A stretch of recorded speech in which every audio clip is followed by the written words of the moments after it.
What's up, y'all? It's Jullien Gordon from the Multifamily Movement, aka Mr. Multifamily. And one of the questions I get all the time is, what do I do if I'm an entrepreneur or self-employed? How do I actually get finance for a home if I don't have a W-2? Well, guess what? The banks will take into account your business income, but you have to file taxes. I know some of you out there getting it in cash and thinking that you're getting over in terms of taxes, right, by taking money under the table, but the bank will only take into account, right, your taxable income that you prove that you made because you paid taxes on it. So for those of you who are in cash-based businesses, I do encourage you to run some of that money. If you're trying to get a home, run some of that money through your taxes and the IRS, pay your taxes on it so that you can show proven income through your tax returns over the past 3 years, all right? So that's one of the key things.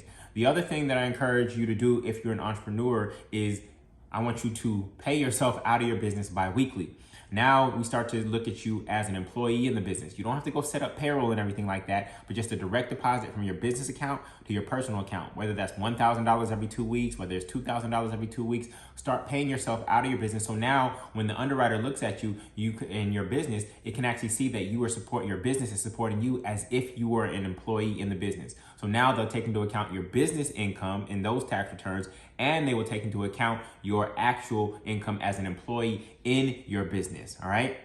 Now, if you are having difficulty still getting financing with those things in place, the other thing that you can do is actually go get what they call a bank statement loan. And with a bank statement loan, this is especially key for those of you who are cash-based businesses. A bank statement loan, the lender will actually look at you a little bit differently and just look at how your bank statements are matching up every single month, right? So no tax returns will be required for this particular type of loan. Now, because the lender is taking a little bit more risk on you, there will be a higher down payment and the interest rate will typically be higher. But if you can actually prove and show through your bank statements that that income is there, that your business is generating more revenue than expenses, then you can still get finance. I got finance for my first property in Brooklyn while I was self-employed, all right? So the big thing is do some money through the traditional tax system, right? Where you're actually paying taxes on that money. I know for some of you it's a 20%, 30% hit.